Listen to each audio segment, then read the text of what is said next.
Praise the lord church సంఘానికి దేవుని నామంలో వందనాలండి.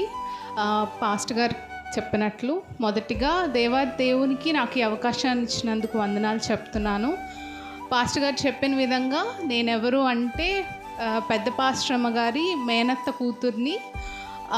నా జీవితంలో దేవుడు చేసిన ఆశ్చర్యమైన కార్యాలు గురించి చెప్పడానికి ఇక్కడ ఈరోజు నేను మీ ముందు నిలబడి ఉన్నానండి. ఇంగ్లీష్లో ఒక సాంగ్ ఉంటుంది, ఒక పాట ఉంటుంది, ఏమంటే count your blessings, name them one by one, count your many blessings and see what God has done. అంటే నీకున్న ప్రతి ఆశీర్వాదాన్ని ఒక్కొక్కటిగా లెక్క పెట్టుకొని ఉంటే అప్పుడు నీకు దేవుడు ఎన్నెన్ని చేశాడు అని ఒక ఐడియా వస్తుంది అని దాని సారాంశం. ఇప్పుడు నేను నా లైఫ్లో దేవుడు చేసిన ప్రతి దాని గురించి చెప్పాలంటే ఇప్పుడు ఇచ్చిన సమయం అయితే సరిపోదు. కాబట్టి కొన్ని ప్రాముఖ్యమైన విషయాల్ని మీతో పంచుకోవాలని నేను అనుకుంటున్నాను. మొట్టమొదటిగా మా నాన్నగారు 2003 సంవత్సరంలో చనిపోయారు.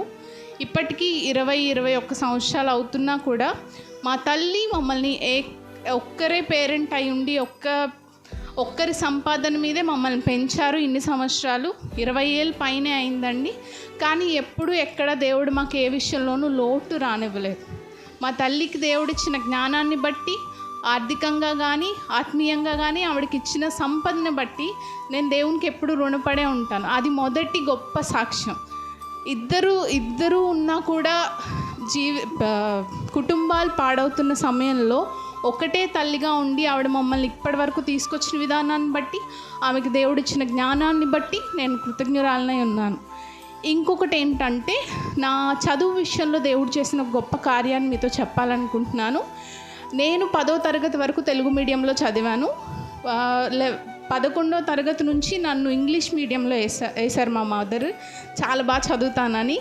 కానీ నాకు అప్పుడు అస్సలు ఇంగ్లీష్ వచ్చేది కాదు. ఇప్పుడు నేను ఇంగ్లీష్ మాట్లాడే విధానానికి అప్పుడు నేను అస్సలు ఒక్క పదం ఇంగ్లీష్ కూడా వచ్చేది కాదు నాకు. కానీ దేవుడు నాకు అప్పుడు నేను చాలా ఏడ్చేదాన్ని. ఒకరోజైతే నేను టెక్స్ట్ బుక్ ఇసిరేసి నేను చదవను, ఇంకా నాకు అర్థం కావట్లేదని చెప్పాను. మా అమ్మగారికి ఇప్పటికీ గుర్తు, నేను ఇంకా చదవనని 11వ తరగతిలోనే చెప్పాను. అయినా దేవుడు అత్యద్భుత రీతిలో 1000కి 935 మార్కులు వచ్చేలాగా నాకంటే కూడా చిన్నప్పటి నుంచి ఇంగ్లీష్ మీడియంలోనే చదివిన వాళ్ళకంటే నాకు ఎక్కువ మార్కులు వచ్చేలా దేవుడు దీవించాడు. అది నా ఘనత కాదు, దేవుని ఘనత. ఆ తర్వాత నేను బీఎస్సీ అగ్రికల్చర్ అనే డిగ్రీలో జాయిన్ అయ్యాను. అక్కడ కూడా నేను మొదటిసారి ఇంటికి దూరంగా ఉండడం, ప్రకాశం జిల్లాలో చదువుకున్నాను. మేము ఉండేది విజయనగరం, నేను ప్రకాశంలో చదువుకున్నాను. అలాంటి సమయంలో కూడా ఒక్కదాన్నే అంత దూరంలో ఉన్నా కూడా నాకు కావలసిన మానసిక శక్తిని నేను ప్రార్థనలోనే పొందుకోగలిగాను.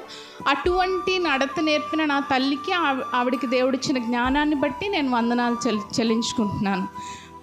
బీఎస్సీ అగ్రికల్చర్ అయిన తర్వాత నేను ఇంకా పై చదువులు చదవాలని ఒక నేషనల్ లెవెల్లో ఒక ఎగ్జామ్ రాశాను. ఆ ఎగ్జామ్లో పోస్ట్ గ్రాడ్యుయేషన్ నాకు తమిళనాడు అగ్రికల్చరల్ యూనివర్సిటీ కోయంబత్తూరులో సీట్ వచ్చింది. అది కూడా చాలా పెద్ద అద్భుతం. అందరూ ఎలా వస్తుంది, నేను 4 సంవత్సరాలండి యూజీ. నేను నా 4 సంవత్సరాలు మొదటి సంవత్సరం నుంచే చదవడం మొదలుపెట్టాను.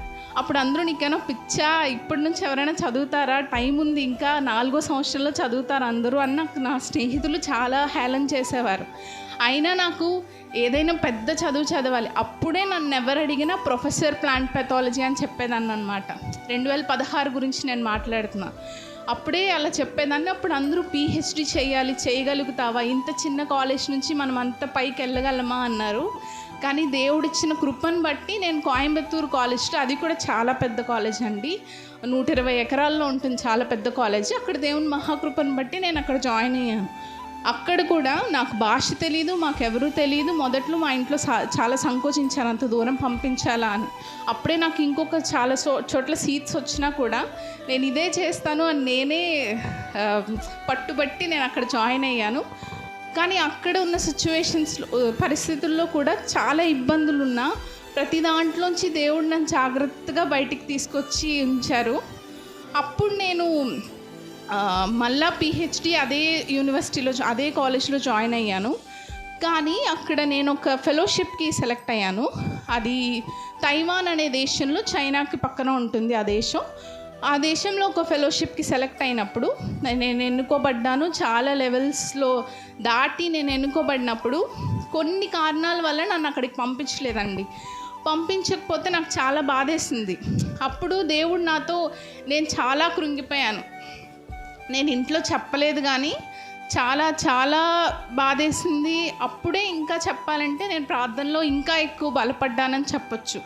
అప్పుడే దేవుడు నాతో ఒక వాక్యంతో మాట్లాడాడు. యెహోషువ రాసిన గ్రంథం 1వ అధ్యాయం 9వ వచనంలో ఏముందంటే, నేను నీకు ఆజ్ఞ ఇచ్చి ఉన్నాను కదా, నిబ్బరం కలిగి ధైర్యముగా ఉండుము, దిగులు పడకము, జడియకము, నీవు నడుచు మార్గం అంతట్లో నీ దేవుడైన యెహోవా నీకు తోడై ఉండును. అలా ఉంటే మనకి ఫస్ట్ సెంటెన్స్ మనకి తెలుగులో ఇంత చక్కగా రాసింది, కానీ ఇంగ్లీష్లో ఏముంటుందంటే, have I not commanded you. అది ఒక పెద్ద క్వశ్చన్ అనమాట. నేను నీకు ఆజ్ఞ ఇవ్వలేదా? ఇచ్చాను కదా, భయపడొద్దని. అలా ఉంటుంది ఇంగ్లీష్లో. అది నాకు దేవుడు చూపించి, భయపడకు, దిగులు పడకు, దేనికి నువ్వు ఎక్కడికి వెళ్ళినా తోడుంటాను అన్న ఒక్క వాక్యంతో నాతో ఈ వాక్యం నా లైఫ్లో చాలా అద్భుతం తీసుకొచ్చిందని చెప్పొచ్చు. ఆ తర్వాత నేను పిహెచ్డి ఎంట్రన్స్ మళ్ళీ రాశాను. ఇక్కడ గొడవ అవుతుంది, నన్ను పంపించట్లేదు. నేను అత్యున్నతమైన దానికి ఎన్నుకోబడ్డాను కానీ నన్ను పంపించట్లేదు అన్న బాధతో నేను మళ్ళీ ఎగ్జామ్ రాశాను. ఆ ఎగ్జామ్లో చాలా గొప్ప విషయం ఏంటంటే, నాకు 11వ ర్యాంక్ వచ్చింది. ఇండియా మొత్తంలో నాకు 11వ ర్యాంక్ వచ్చింది. వచ్చినప్పుడు నాకు ఫస్ట్ బెంగళూరులో ఒక కాలేజ్లో నాకు సీట్ ఇచ్చారు. కానీ ఆ కాలేజ్ వాళ్ళు ఏం చేశారంటే, కొన్ని రీజన్స్ వల్ల నన్ను తీసుకోలేదన్నమాట. తీసుకోకపోతే నేను వాళ్ళకి కాల్ చేసి, సార్ ప్లీజ్ అట్లీస్ట్ నా సర్టిఫికేట్స్ వెరిఫై చేయండి సార్, నెక్స్ట్ లెవెల్కి నేను ప్రమోట్ అవుతాను అంటే ఒక్కరు కూడా నన్ను కనికరించలేదండి. అప్పుడు నేను ఢిల్లీలో ఉన్న వాళ్ళకి ఫోన్ చేసి, ఇది నా పరిస్థితి, ఆ కాలేజ్ వాళ్ళు వినట్లేదు అంటే, ఏది చేయగలిగినా ఆ కాలేజ్, కర్ణాటక కాలేజ్ వాళ్ళే చేయగలరని చెప్పారు. వాళ్ళు ఒప్పుకోవట్లేదు. ఆశ్చర్యమైన రీతిలో అక్కడ ఏం జరిగిందంటే, ఇండియాలో మొత్తంకి ఒక అలాట్మెంట్ అయిపోయింది అన్ని సబ్జెక్ట్స్కి. కానీ ఆ రోజు ఆదివారం మామూలుగా ఆదివారం రోజు అలాట్మెంట్స్ అవ్వవు. ఆదివారం రోజు రివైజ్డ్ అలాట్మెంట్, మళ్ళా సరిచేయబడిన అలాట్మెంట్ వచ్చింది. అందులో నాకు గుజరాత్లో సీట్ వచ్చింది. నేను చాలా ఆ ఒక్క ప్లాంట్ పెథాలజీకి అలా జరిగింది, ఏ కోర్స్కి అలా జరగలేదు. నాకే ఆశ్చర్యం అనిపించింది. నేను అడిగాను దేవుడిని, దేవా ఇదేదో మార్చండి అంటే, నేను రివైజ్ చేయండి అని అడగలేదు కానీ వాళ్ళ మనసు మార్చండి, లేదంటే ఈ పరిస్థితిని మార్చండి అని నేను అడిగాను, ఏడ్చాను, గోజాడాను ఆయన ముందు. అప్పుడు దేవుడు మిరాక్యులస్గా ఆదివారం కోయంబత్తూరులో నేను వర్షిప్లో ఉన్నాను. అప్పుడు ఫోన్ వచ్చింది, ఇలా నీకు గుజరాత్లో సీట్ వచ్చింది అని. గుజరాత్లో సీట్ వచ్చింది. ఆదివారమే అవన్నీ వెరిఫై చేసి నాకు సీట్ అలాట్ చేయాలి ఆయన. కానీ ఆదివారం ఎక్కడ ఉంటుందండి కాలేజ్? ఎవరు కాలేజ్లో ఉండరు కదా. ఆ కాలేజ్ వాళ్ళకి ఫోన్ చేస్తే ఎవరి ఫోను కలవట్లేదు. అప్పుడు ఒక రిజిస్ట్రార్ గారి నెంబర్, రిజిస్ట్రార్ అంటే చాలా పెద్ద అధికారి యూనివర్సిటీలో, ఆయన నెంబర్ నాకు ఒకరు ఇచ్చారు. నేను ఆయన్ని అడిగా, బతిమాల, సార్ మీరు ఈరోజు వెరిఫై చేస్తేనే నేను నెక్స్ట్ రౌండ్కి వెళ్ళగలుగుతాను సార్ అంటే, అద్భుత రీతిలో దేవుడు ఆయన మనసుని ఎలా మార్చారంటే, అమ్మ నేను వెళ్తాను, ఆదివారం ఆయన వెళ్ళాల్సిన అవసరం ఆయనకి లేదు, మీరు నన్ను అడిగినా గట్టిగా మాట్లాడినా ఆయనకి వెళ్ళాల్సిన అవసరం లేదు. అంత పెద్ద ఆయన కార్ తీసుకొని యూనివర్సిటీకి వెళ్ళి వాళ్ళ కంప్యూటర్లకే వస్తుంది. సో అది వెరిఫై చేయాల్సిన అవసరం లేదు. కానీ దేవుడు ఆ మనసు ఆయనకి ఇచ్చారు. దాన్ని బట్టి దేవునికి నేను వందనాలు చెప్తున్నాను.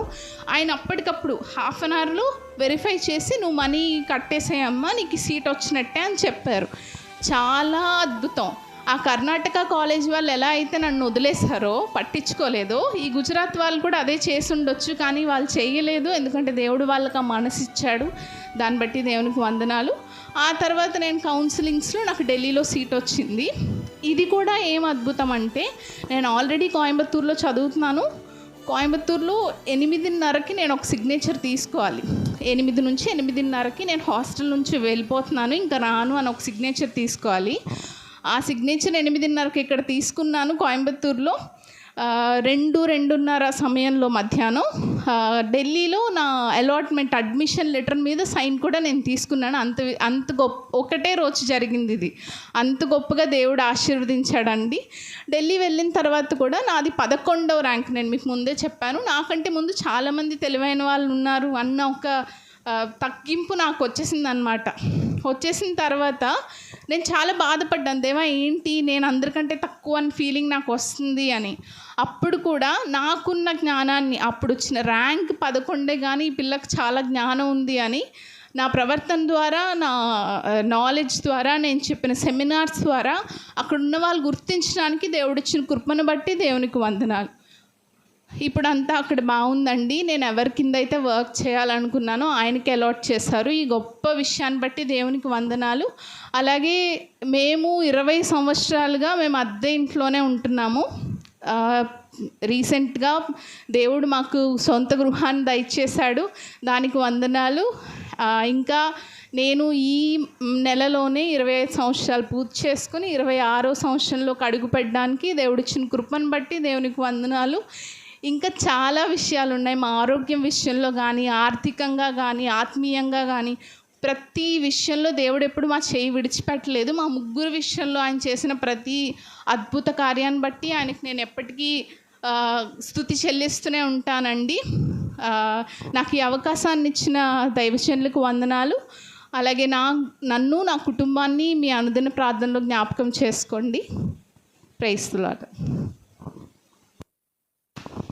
ఒకసారి అందరూ గట్టిగా చప్పట్లు కొడుతూ దేవుడు నామాన్ని కనపరిచాం. సో ప్రియులారా, చాలా విషయాలు టైం లేదనుకుందో మరి ఏమో కానీ చాలా విషయాలు చెప్పలేకపోయింది. ఏది ఏమైనా కానీ తన జీవితంలో ఊహించలేనటువంటి గొప్ప కార్యాలు. కానీ అద్భుతం ఏంటంటే ఒక విషయం చెప్తున్నాను వినండి. ఢిల్లీలో సీట్ వచ్చింది, 11వ ర్యాంక్ అంది కదా. 10 ర్యాంక్కే 10వ ర్యాంక్ వరకే స్పేస్ ఉంది. తన కోసం దేవుడు 11వ ర్యాంక్ తీసుకొచ్చాడు. అర్థమైందా? 10 ర్యాంక్సే ఉన్నాయి, కానీ దేవుడు తన కోసం ఏం చేశాడు తెలుసా? తన కోసమే దేవుడు 11వ ర్యాంకులు తను తీసుకోవడానికి దేవుడు ఆ కృపను అనుగ్రహించాడు. చేతుల పైకెత్తి దేవునికి గట్టిగా స్తోత్రం చెప్పండి. హల్లెలూయా. దేవునిని నమ్మిన ప్రజల కోసం దేవుడు ఏదైనా చేస్తాడు. ప్రియులారా, దేవుణ్ణి వారు అంత గట్టిగా పట్టుకున్నారు, దేవుడి కోసం నిలబడ్డారు. దేవుని కోసం ప్రియులారా ఎంతో పరిచర్య చేస్తారు. వారి అమ్మగారు కానివ్వండి, ఇదంతా మాకు ఎక్కడి నుంచి వచ్చిందంటే మా వంశ అంకురం అర్తమూరులో ఉంది. మా వంశ అంకురం, మా వంశ వృక్షం అంటాను. నిన్నటి దినమే మేము అర్తమూరు వెళ్ళాం. వెళ్తే 3 పావలాల స్టోరీ చెప్తుంది.